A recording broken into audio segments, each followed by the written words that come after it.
Olá, turma, tudo bem? Animados para começar a epidemiologia? Hoje está em voga aí, toda hora fala, né? Ministério da Saúde toda hora fala de Covid, fala das formas, as prevalências, a incidência, as transmissões. Será que essa ciência tem alguma importância então para nós? Claro que sim, né?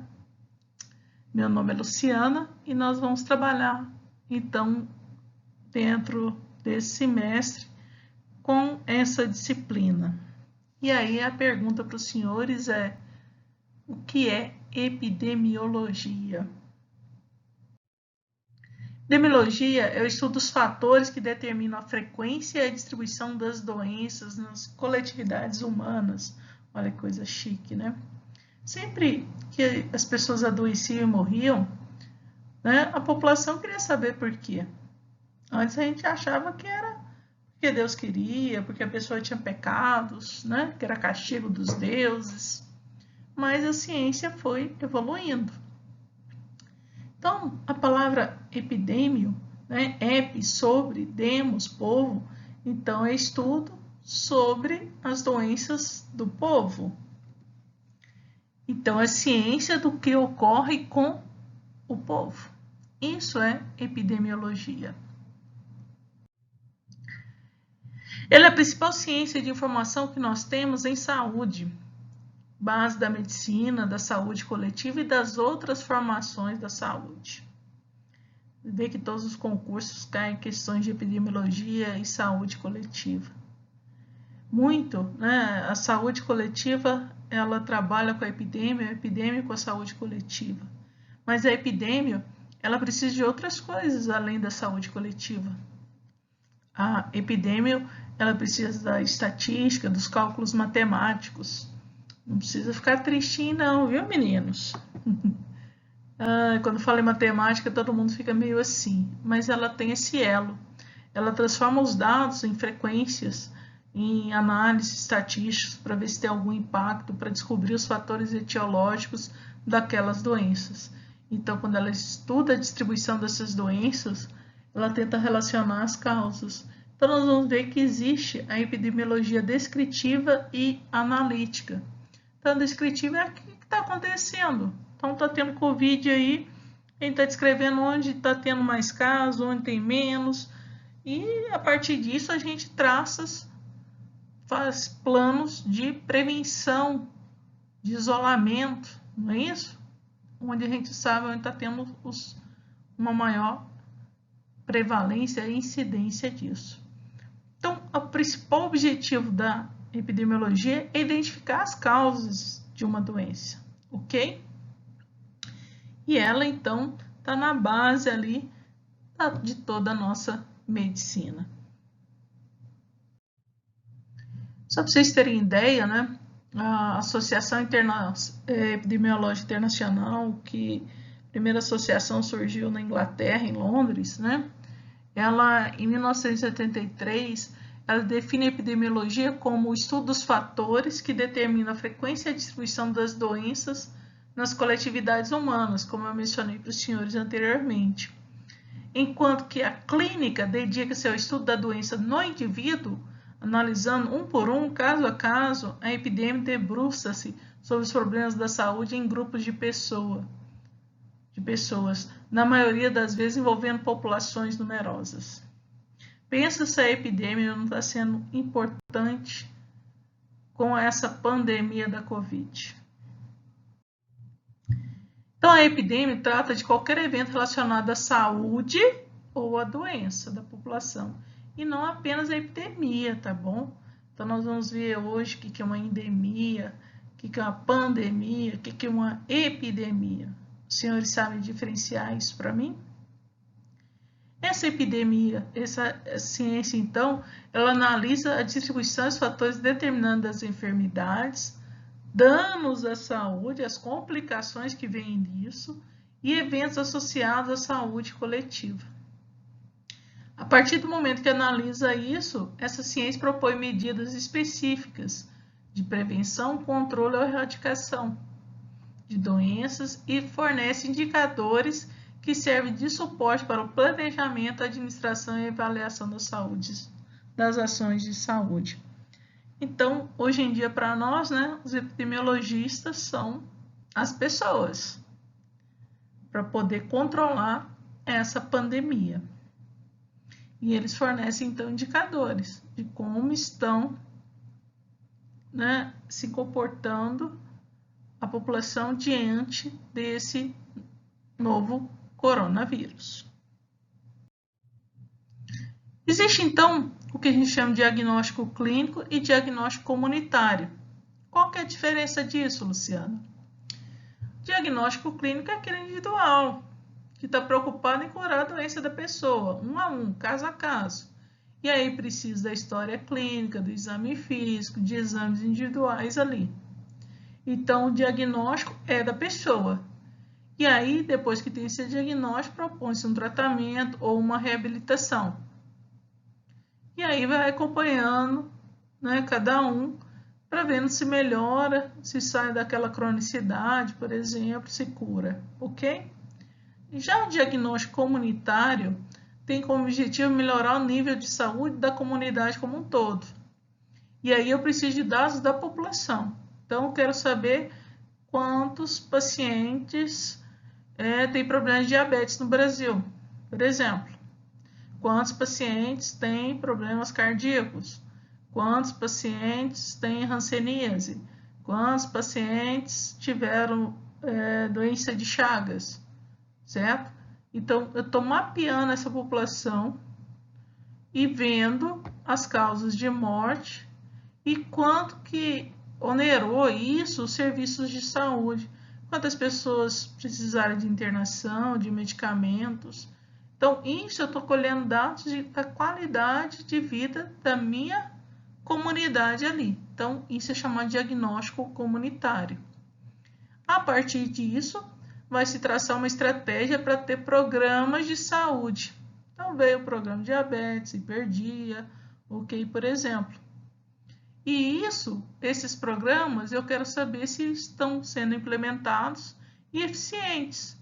Se isso está mudando o estado de saúde da população que eu pesquisei, ok? Então, aqui o benefício é para toda a comunidade. E aqui é o benefício para um cidadão que está adoentado. Qual que é a importância, então, meninas, disso tudo? Produzir conhecimento. Eu vou descobrir a causa da doença, como ela está, onde que existe a doença, em que tempo que existia, como aconteceu, como aquilo é transmitido e o impacto econômico dessa doença nos cofres públicos, por exemplo. A partir disso, de eu saber o que causa, os fatores etiológicos, eu vou poder, então, propor um mecanismo de intervenção, que seja de tratamento, de controle e prevenção. Depois que isso é feito, essas intervenções, eu preciso avaliar se aquela intervenção foi eficiente ou não para a comunidade, para combater o agente causador daquela doença, ok? Bem, então, o primeiro objetivo da epidemiologia é descrever a distribuição e a magnitude dos problemas de saúde nas populações humanas. Para isso, 3 coisas a gente tem que perguntar. Onde aquele problema de saúde está acontecendo? Quando aconteceu? E quem foi atingido? Será que elas ocorreram só numa escola? Será que elas ocorreram em vários bairros? Num bairro específico? Isso ocorreu quando? Será que está relacionado com alguma contaminação da água? Será que está relacionado com algum micro-organismo? Exposição a algum metal pesado, por exemplo? Essas pessoas que foram contaminadas, que estão com problema de saúde, elas entraram em que época em contato com aquilo, com o agente causador?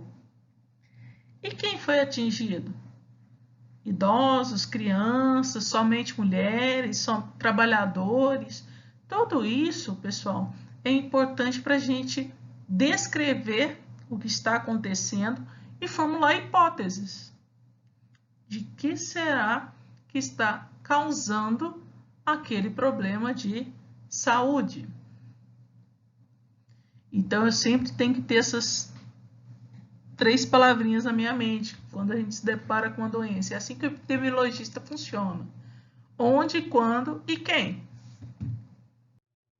O pai da epidemiologia, meninos, não sei se vocês sabem, já ouviram falar, é John Snow, um médico inglês, que relacionou a cólera com a contaminação das fezes na água, né? Antes de vir Pasteur saber que tinha micro-organismos, ele conseguiu detectar que a água estava sendo contaminada pelas fezes, né? E precisava de tratamento de água. Então, ele veio e falou quem foi a pessoa, quem estava afetado, que lugar foi afetado e quando eles foram afetados, qual o tempo. Então, ele ensinou para nós, John Snow é considerado o pai da epidemiologia, porque ele ensinou uma metodologia para nós, descritiva, quem, onde e quando. Só para os senhores terem ideia, isso em 1849, ele mapeou os casos, né, o mapa da cidade, cada pontinho preto significava um indivíduo que tinha cólera e que morria. Então, isso aqui era as mortes. E relacionou com as bombas de água, os pumps, porque não tinha água encanada, tinha que vir nessas bombas e começar a puxar a água. E ele observou que tinham 2 distribuidoras de água, né, que ele mapeou, e que onde tinha determinada distribuidora de água, ela estava contaminada. Morriam mais pessoas em cima disso. E essas bombas de água vinham então de uma abastecedora, né, tipo Saneago, e que vinha de um rio contaminado. E ele observou também que abaixo da água, do encanamento da água que trazia para essas bombas, estava o esgoto, tipo 2 metros abaixo. Então, ele viu que a água estava sendo contaminada e quanto mais casos tinham naquela região de cólera, mais pessoas iam contaminadas, porque a cólera causava diarreia e mais bactérias iriam para o esgoto, mais bactérias passariam para a água potável da população. Então, ele começou a tirar aquela teoria do miasma. Não sei se vocês com certeza já ouviram. A gente vai ter uma aula só sobre um pouco da história da epidemiologia, onde o principal, né, que é considerado o pai da epidemia, é esse Dr. John Snow. E aí eu sugiro para os senhores lerem para a semana que vem, né, esse blog aqui, onde ele fala dos tempos de cólera, ok? Bacana esse artigo aqui. Segundo objetivo da epidemiologia é proporcionar, então, dados essenciais para o planejamento, execução e avaliação das ações de prevenção, controle e tratamento das doenças, bem como para estabelecer prioridade. Então, a gente tem que planejar, executar e avaliar as ações que propuseram para prevenir, controlar e tratar as doenças. Então, vamos supor aqui o COVID. Quais foram as medidas de prevenção? Isolamento social, né? Tratamento, tentou-se de tudo, né? Você vê aí a interferência do governo, né, federal no Ministério da Saúde e o impacto que deu isso com a cloroquina, né? Hoje sabe que a cloroquina não tem eficácia nenhuma sobre o Covid, mas tentativas ali, ok? Para tratamento. E aí a gente tem que estabelecer prioridades. Compra a cloroquina, não compra a cloroquina? Preciso comprar luva, máscara?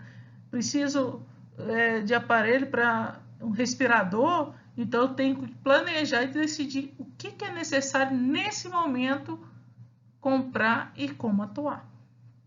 E são os dados epidemiológicos que provêm isso. Então, A saúde depende da ciência e não do achismo. E a partir disso, então, a gente pode tentar levantar o que causa esse problema, olhando, tentando prevenir, controlar, e que medidas, então, eu devo propor para controle ou prevenção.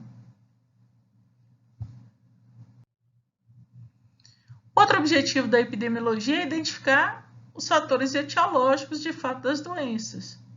Então, quais características existiam nesse local que favoreciam o aparecimento desse problema? Foi isso que Joe Snow viu, que relacionou as bombas de água com as diarreias e a contaminação, relacionando com a fornecedora de água, quem abastecia, que eram diferentes fornecedoras. Essas características são passíveis de intervenção? Tem como mudar isso? Tem, é só não beber água dessa fonte. Tá fácil, né? Então, ver se isso é possível de acontecer e qual a intervenção é a melhor para ser proposta. Então, a epidemiologia é a base para prevenção e tratamento. E isso, então, aqui mostra a importância do ambiente relacionado com a doença.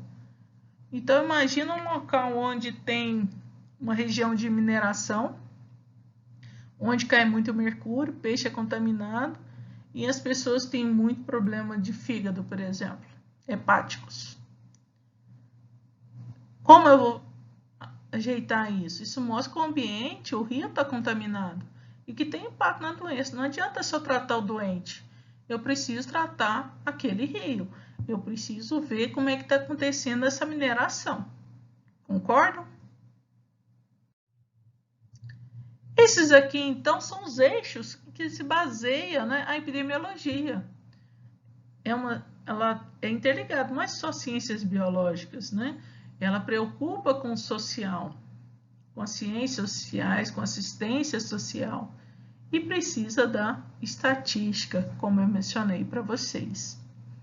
Quem usa a epidemia? Quem usa os dados epidemiológicos? Profissionais de saúde, a vigilância sanitária o tempo todo, os clínicos, né? Os planejadores e gestores de hospitais, por exemplo, e lógico que os epidemiologistas. Imagina o Ministério da Saúde como está trabalhando esse ano. Quais são as utilidades, né, da epidemia, então? A primeira delas está aqui, analisar a situação da saúde. Identificar perfis e fatores de risco. Então, Covid, quem são as pessoas que têm fatores de risco? Que se tiver, é mais complicado. As pessoas hipertensas, obesas, não é isso? Os idosos são os que têm maior, são grupos de risco, né? Que se tiverem vão ter as complicações. Porque se o Covid entra um e o outro, não vai. Tem gente que tem uma predisposição e outros não. E a gente está atrás disso, desses fatores de risco. Nós sabemos, por exemplo, que tem pessoas jovens, saudáveis, que infectam e morrem. Antes nós achávamos que era só os idosos, pessoas imunossuprimidas. E não é bem assim. É importante para proceder, então, a avaliação epidemiológica de serviços, saber o que atende mais, qual que é o problema daquela comunidade. Você vê que o SUS é descentralizado, são os municípios que regem e determinam o que é prioridade para aquele município, e ele tem que basear isso, né, na epidemiologia. Permite entender a causalidade dos agravos da saúde. Então, teve mais complicações, por quê? Eu tenho que relacionar os fatores de risco. Descrever a evolução clínica das doenças, sua história natural. Então, a gente teve isso no Brasil, né, que Chagas, por exemplo, descobriu lá o Trypanosoma cruzi e determinou a doença de Chagas, que era transmitida pelo barbeiro. Então, ele descreveu o protozoário, o ciclo, tudo foi Carlos Chagas, um brasileiro. Avaliar o quanto os serviços de saúde respondem aos problemas e às necessidades da população. Será que a população está tendo aquelas necessidades, aqueles problemas? Os serviços do local estão dando conta do recado? Será que eles estão diminuindo essa contaminação, por exemplo? Será que eles estão promovendo vacinação, por exemplo? A epidemia vai falar. Além disso, eu quero comparar os tratamentos, estratégias de intervenção. Então, tem que ver o antes e o depois. E a epidemia vai me mostrar isso. Então, acesse a disponibilidade de serviço de saúde para controlar, prevenir e tratar os agravos de saúde na comunidade. Outra utilidade da epidemia é que quando ela identifica, né, os agentes causais, elas podem também identificar os modos de transmissão. Então, Carlos Chagas descobriu como é que é transmitido. O inseto lá, o barbeiro pica, né, o triatoma em festas, pica, defeca e elimina nas fezes. Ok? E aí, nas fezes do barbeiro, tem o Trypanosoma cruzi. Identificar os padrões de distribuição geográfica das doenças. Será que a doença de Chagas está em todo o Brasil? O que contribui para ter essa doença de Chagas? Como é a localização dessa doença? Que estados, né? Malária, será que é a mesma distribuição? Hanseníase, febre amarela. E aí eu tenho que descobrir, por exemplo, lá em doenças de Chagas, que são relacionadas com a pobreza, com morar em casa de barro, né, de pau a pique, que facilita o quê? A chegada do triatomínio. A mesma coisa é malária, a mesma coisa é febre amarela, que a gente precisa ter o inseto. Então, são as casas que ficam mais em matas, em centro, em locais rurais, ok? Estabelecer os métodos estratégicos de controle dos agravos da saúde. Então, teve agravo, teve complicação, o que a gente pode fazer para controlar isso e diminuir esses agravos? Com isso, também, a epidemiologia ajuda a estabelecer medidas preventivas. Então, se eu sei a forma de transmissão, de complicação, eu posso traçar estratégias de prevenção. Tá todo mundo de máscara aí. É a forma de prevenção. Auxiliar o planejamento e desenvolvimento dos serviços de saúde. Lógico, como eu falei, se eu sei o que está sendo mais acometido, os problemas que chegam mais, eu posso planejar, né, localmente isso. Então, as unidades básicas, elas sabem o que predomina e o que precisa melhorar, os hospitais de cada município. A realidade de um hospital de Anápolis é diferente de um hospital de São Paulo, de um hospital no Amazonas, em Porto Alegre. Cada local existe o clima, nosso país é um continente, temperaturas diferentes, umidade diferente, cada um tem o seu problema relacionado com a saúde. Isso gera dados, então, para a administração e avaliação dos serviços de saúde e ajuda a vigilância em saúde a estabelecer critérios, o que é prioridade e como trabalhá-los. Ok? Então, isso para você ver as principais utilidades da epidemia. A epidemiologia é uma ciência, então, que trabalha em métodos de estudo. E ela tem dois tipos de epidemia, a descritiva e analítica. Então, esse método de estudo descritivo estuda a distribuição de frequências das doenças e agravos da saúde coletiva em funções de variáveis ligadas ao tempo, espaço e pessoas. Então, quando, onde e quem, possibilitando, então, detalhamento do perfil epidemiológico. Então, por exemplo, eu quero saber em Goiás como é que está a hipertensão. Será que em Anápolis tem mais hipertensos que Goiânia? Mas como é que eu comparo isso se o tamanho da população é diferente? Então, a gente tem, através da epidemia, ferramentas para comparar populações de tamanhos diferentes e verificar onde tem maior prevalência. Ok? E a gente vai aprender isso ao longo do curso. O analítico, ele já vai comprovar as relações causais. Então, por exemplo, isso causou. Será? Ela quer relacionar, então, como e por que ocorreu. Então, ela vai investigar, pessoal, se existe associação entre um fator de exposição e a doença ou problema de saúde em si. Exposição e desfecho. Será que quem fuma tem câncer de pulmão? É mais ou menos isso. Para isso, existe então, ela pode ser observacional, acompanhando, né? Nós vamos ver esses tipos de estudos de corte, caso controle, estudo transversal ecológico, são observacionais, a gente não intervém e fala, olha, quem fumou mais ao longo da vida teve mais câncer de pulmão. Não, quem não fumou teve mesma chance de ter câncer de pulmão de quem fumou. Então, é algo assim que eu tenho que comparar. E existe também essa observação, experimentos, né? Que a gente chama de ensaios clínicos, randomizado significa ao acaso, para a gente verificar se existe, então, uma associação entre o fator de exposição e o desfecho. É como se eu falasse assim, esse grupo aqui vai fumar e esse não vai fumar. Então, eu tenho dois grupos, A e B. 50 fumam e 50 não fumam. E eu vou acompanhar vocês aí durante 5 anos, certo? Vou dar o cigarro, aí eu estou intervindo. Né? Eu estou fazendo um grupo fumar. É claro que isso é um exemplo bem antiético. Mas o outro exemplo para vocês é isso aqui. Os indivíduos obesos têm maior risco de pressão alta, de hipertensão, do que os indivíduos com peso corporal normal? Eu não vou pôr uma pessoa para engordar para poder fazer um ensaio clínico. Eu simplesmente vou fazer um estudo de corte, de acompanhamento. Então, vou pesar as pessoas e vou acompanhar aí 5, 10 anos e ver se de fato o IMC tem algum impacto em a pessoa aparecer pressão alta. Então, eu tenho que pegar pessoas que não são hipertensas para poder acompanhar e ver o impacto da hipertensão.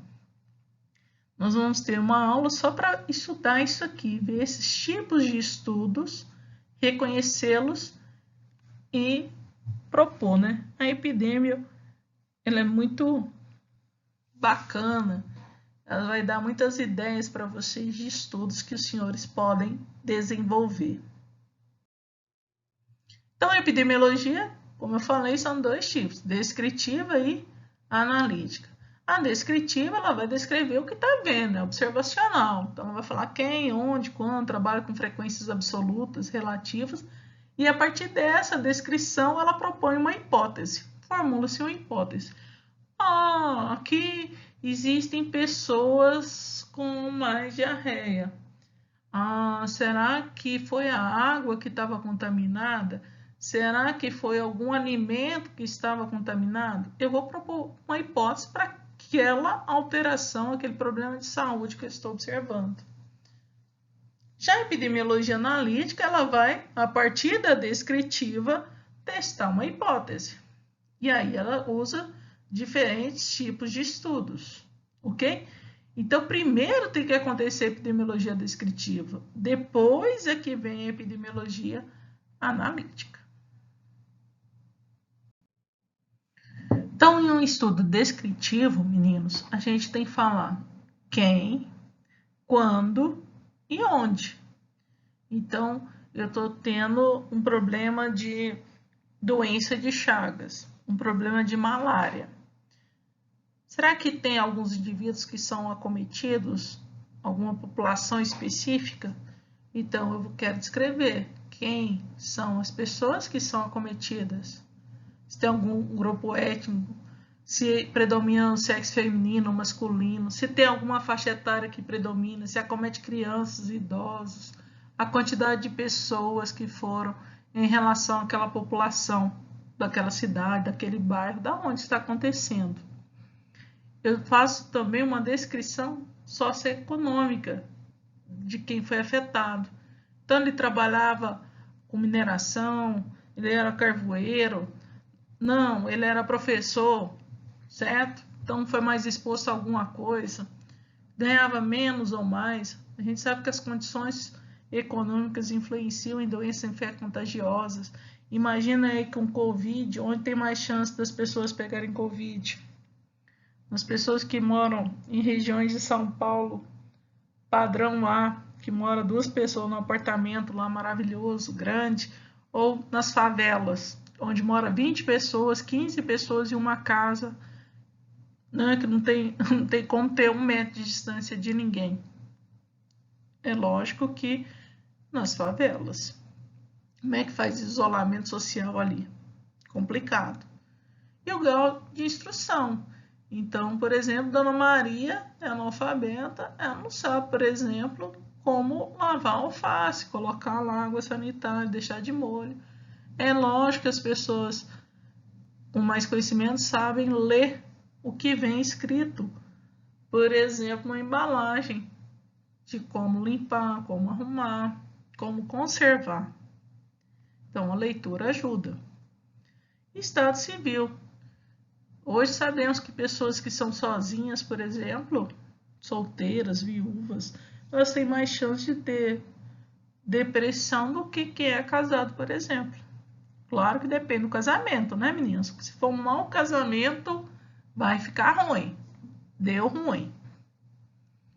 Outra coisa que afeta, né, que a gente tem que escrever, é o estilo de vida. Aquela pessoa pratica atividade física, esse não pratica. Então, a atividade física protegeu o indivíduo. O grupo usa drogas que foram acometido, né? Então, o HIV predominou aonde? Quando estava lá na transmissão da AIDS. E usuários, né, que compartilhavam seringas, ok? Religião, pessoa promíscua, transmissão via sexual e assim por diante. A religião impacta, sim, né? A religião protege, por exemplo, contra doenças de saúde mental, por exemplo. Essa população que foi afetada, será que ela chega facilmente nas unidades de saúde? Será que elas têm isso? Têm acesso ao serviço? Imagina um ribeirinho lá no Amazonas, não tem unidade básica de saúde. Para ele chegar num postinho, ele vai andar de barco aí umas 3 horas, 4 horas. Imagina se tá uma criança com diarreia, como é que chega? Um risco maior de ter complicações e de óbito. Outra variável descritiva que eu mencionei para vocês foi que a gente tem que relacionar o tempo, né? Será que essa doença, ela, né, tem as complicações? Isso acontece ocasionalmente, às vezes, ou ela é cíclica, sazonal? Vamos pensar na dengue, né? Quando é que vem a dengue? Período de chuva. Aí vem dengue. Na época da seca, quase não tem. Concorda? Então tem a ver com as estações do ano. Asma, bronquite, aqui em Goiás, no tempo da seca, Luciano. Aí tudo aumenta. Forma de ocorrência dos agravos, né? Então, tem as complicações. Então, há uma lesão pulmonar, uma pneumonia, e isso então é esporádico devido àquele vírus, né? Ou esses agravos que vão passando para a população é endêmico, ou tem as epidemias, ou é apenas um surto. E aí a gente vai ver as diferenças desses termos, endemia, epidemia, pandemia, né? E isso, então, é importante também analisar o tempo para ver o impacto das intervenções de saúde. Quanto tempo a pessoa fica hospitalizada por conta do Covid? Tem gente que fica na UTI 30 dias, demora a recuperação. Olha o impacto disso financeiramente e um problema para nós, porque não vai ter UTI para todo mundo. Não era assim que falava, que não podia sair porque não ia ter UTI? Hoje, como as UTIs estão mais ou menos leves, o povo está andando para todo lado, esquecendo da máscara, esquecendo os mecanismos de proteção. Mas isso aí é importante, então, para a gente analisar.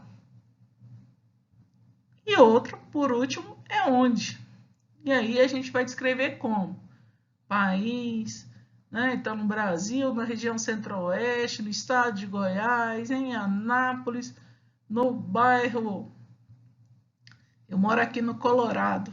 O Colorado, que é uma região teoricamente urbana, mas eu acho que aqui tem hora tá mais para rural, mas tudo bem. Então, eu tenho que mostrar se isso está relacionado com centros urbanos ou com a zona rural.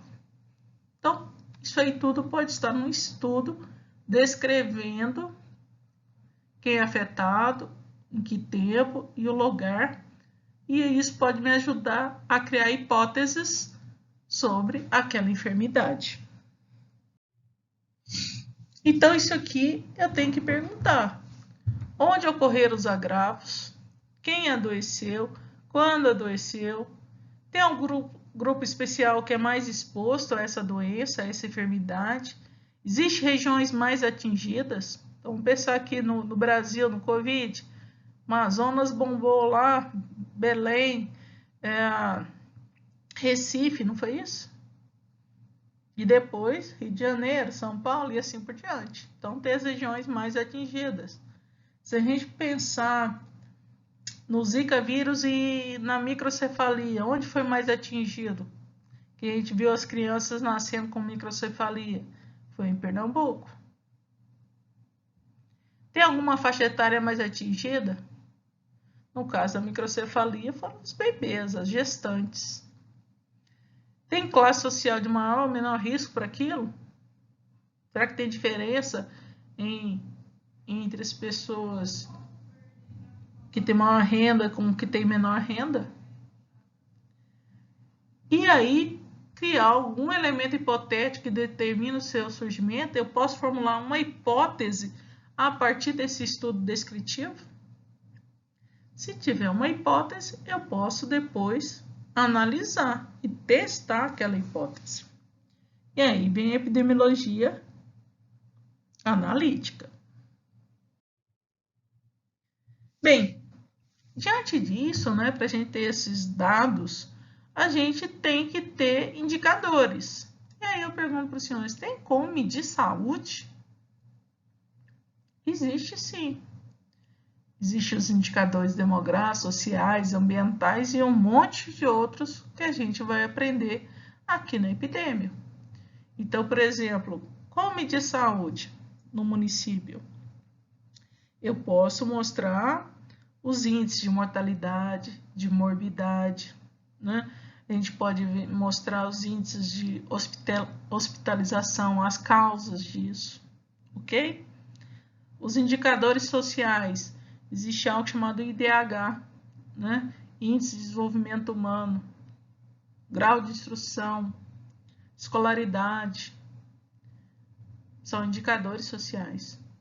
Indicadores ambientais, desmatamento, não preciso falar mais nada, só pensar no Bolsonaro aí, achando que a Amazônia não está sendo desmatada, que o Cerrado não está sendo desmatado, que não está pegando fogo, que é tudo invenção da mídia.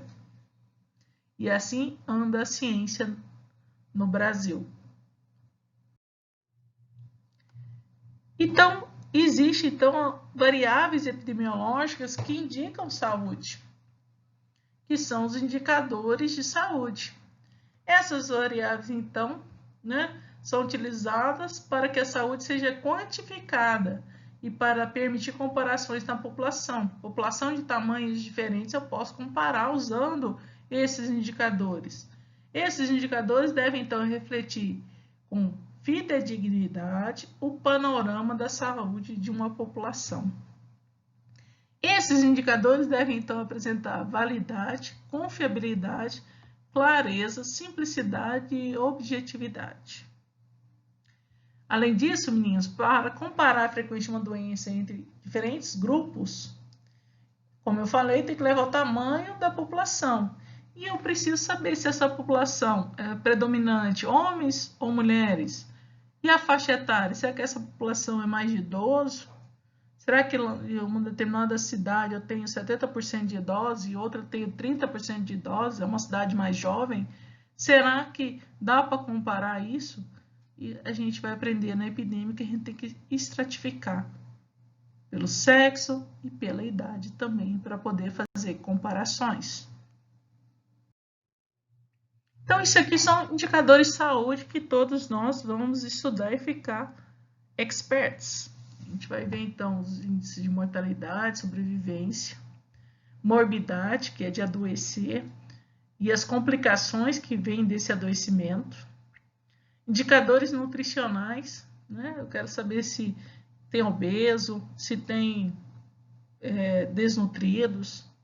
Indicadores demográficos, como eu falei, né? População predominantemente mais jovem, por exemplo, com renda per capita baixa, com índice de desenvolvimento humano, tem os indicadores sociais baixos, por exemplo, IDH baixo, indicadores ambientais, como eu falei, de desmatamento, serviços de saúde disponíveis, se tem acesso ou não, e outro indicador de saúde são os indicadores positivos de saúde que a gente vai comentando nas próximas aulas. Tudo bem? Esses indicadores, como eu falei, nós temos os demográficos, os sociais e ambientais, que são importantes. Esses demográficos, então, mostram a esperança de vida, quanto tempo o indivíduo vai viver. Então, a longevidade no Brasil é em torno de o quê? 75 anos. Os níveis de fecundidade, então, até quantas gestantes, quantos estão nascendo, sexo e idade.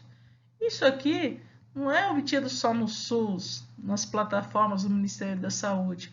Muitos desses dados são obtidos no IBGE. Então, os geógrafos também são importantes para a epidemiologia. Já os indicadores sociais, a renda per capita. Então, essa população aqui ganha em média menos que um salário mínimo por cabeça. Essa população aqui é mais rica, tem em média aí 3 salários por pessoa. Como está essa distribuição de renda? Só 5% da população ganha mais de 3 mil reais, por exemplo. Os demais tudo ganha menos, então vamos saber isso. Quantos têm instrução? Quantos não têm? Quantas crianças que estão em idade escolar, mas que não estão indo para a aula, que não estão matriculados? Tudo isso é indicador social. E um outro indicador que a gente fala muito no mundo é o indicador de desenvolvimento humano, IDH. Tarefa de casa para vocês: pesquisarem as cidades brasileiras que têm o menor IDH no Brasil. Ok? Isso é bom para saber se vocês assistiram a videoaula. Indicadores ambientais, né? Além do desmatamento, queimado, a gente quer saber se existe água e esgoto. A principal forma de transmissão de doenças é a água não tratada, é o esgoto que não existe, né? E o Brasil é muito triste isso. A gente vai ter uma aula desses indicadores ambientais, vocês vão ver que há uma discrepância sul e nordeste. Nordeste não tem esgoto. Então, doenças simples como diarreia, que matam criança, ocorrem mais no nordeste. Essa cidade tem coleta de lixo ou não tem? Tem tratamento desse lixo? Ou é lixão lá, céu aberto? As condições de moradia dessas pessoas em favelas, em locais que debaixo de tenda, invasões, como funciona isso? Ou são casas de alvenaria? Então, através disso eu dou os indicadores ambientais. E tudo isso impacta na qualidade de vida do indivíduo, da comunidade e da saúde das pessoas, então.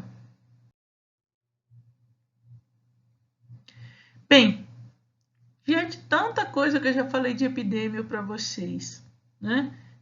Quais são as principais aplicações dessa ciência? Ela pode ser aplicada em serviços de saúde.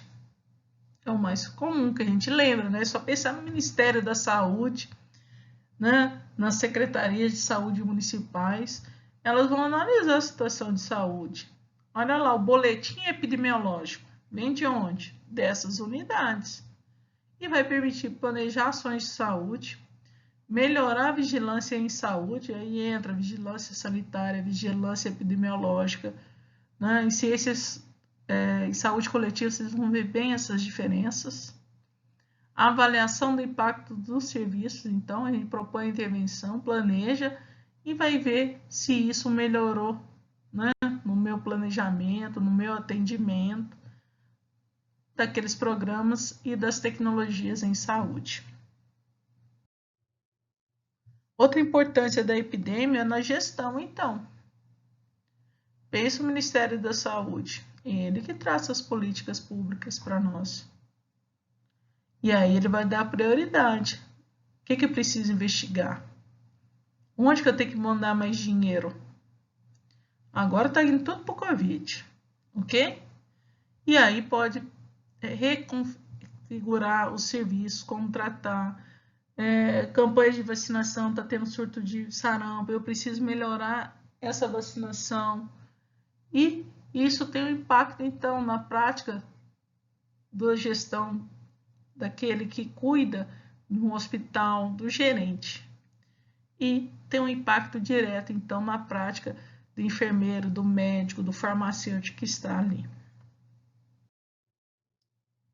E ambiente hospitalar também, epidêmico, tem o seu grande valor, né?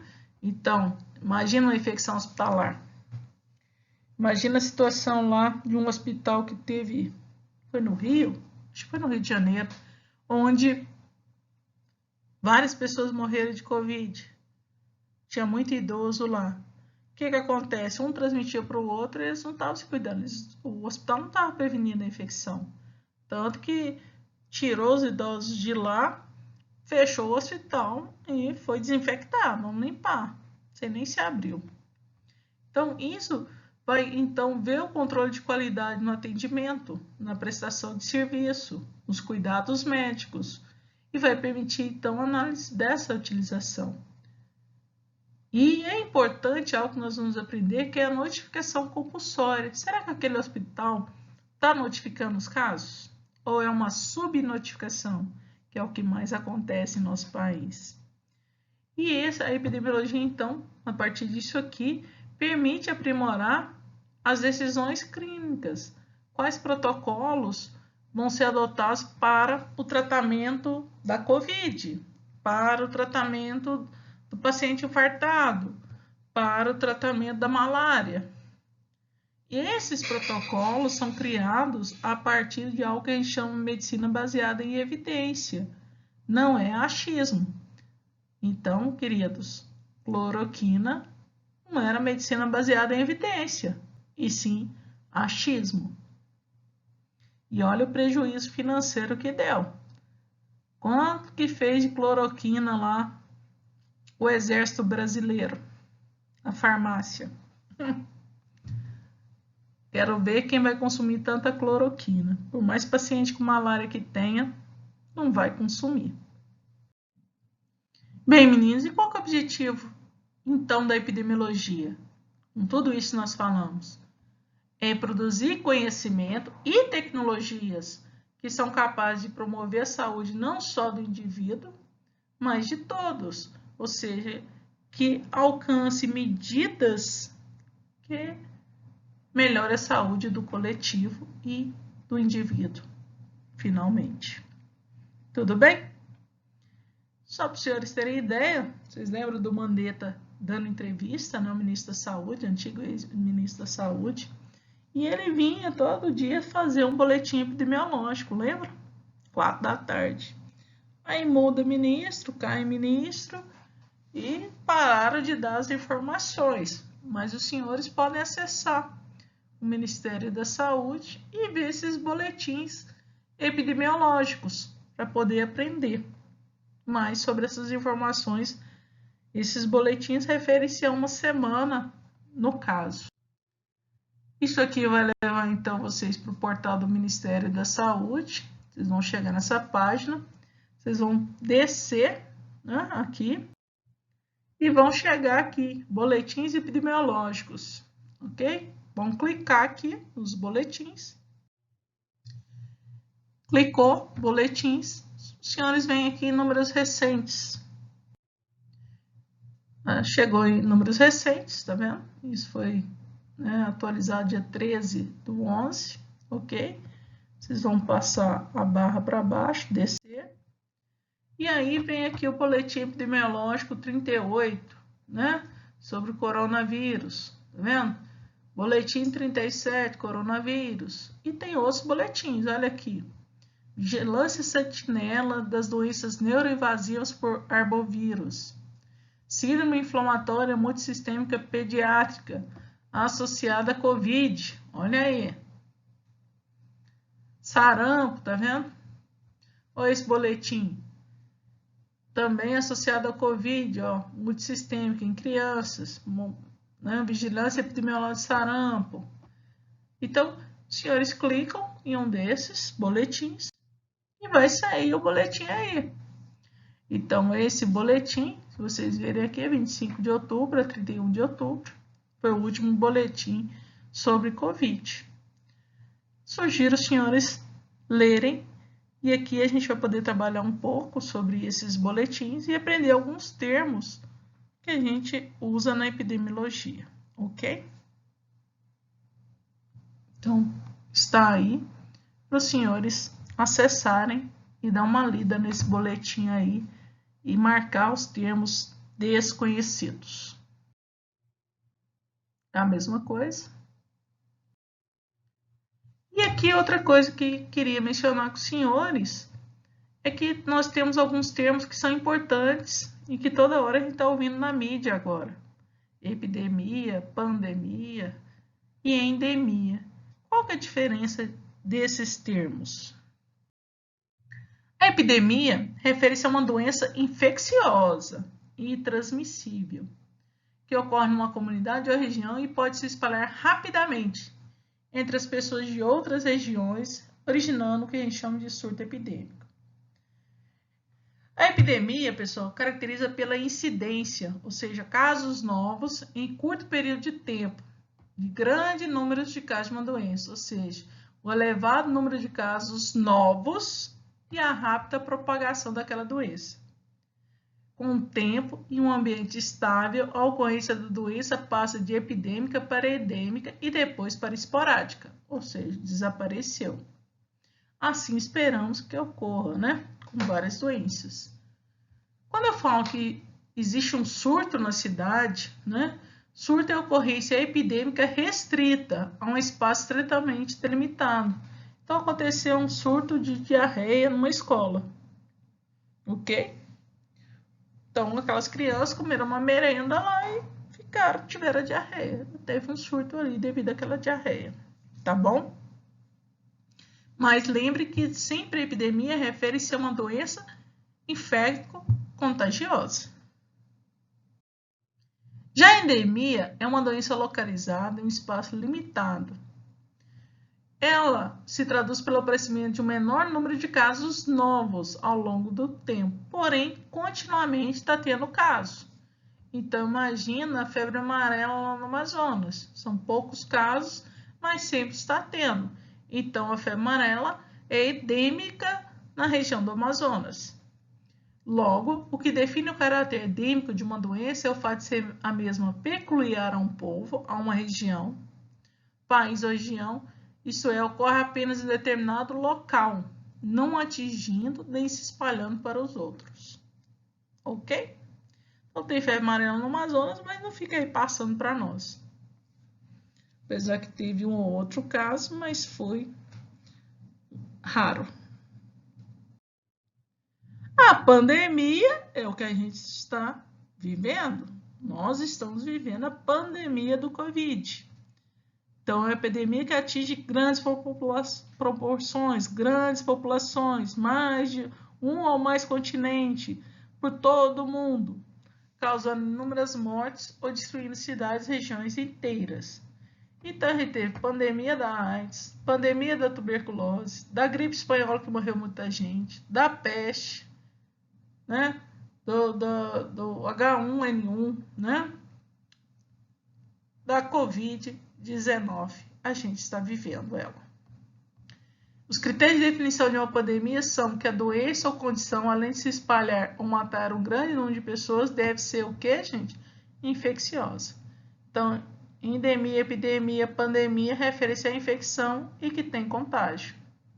O câncer, pessoal, que mata muita gente, não é considerado uma pandemia, porque não é uma doença infecciosa, ou seja, não é transmissível. Tudo bem? Está claro, Zezinho, qual a diferença de epidemia, pandemia e endemia? Espero que sim. Aí são nossas referências e principalmente esse do medronho. Espero que os senhores tenham gostado dessa aula introdutória, tá bom? Abraços a todos e até o nosso próximo Meet para discutirmos o que aprendemos aqui. Abraços!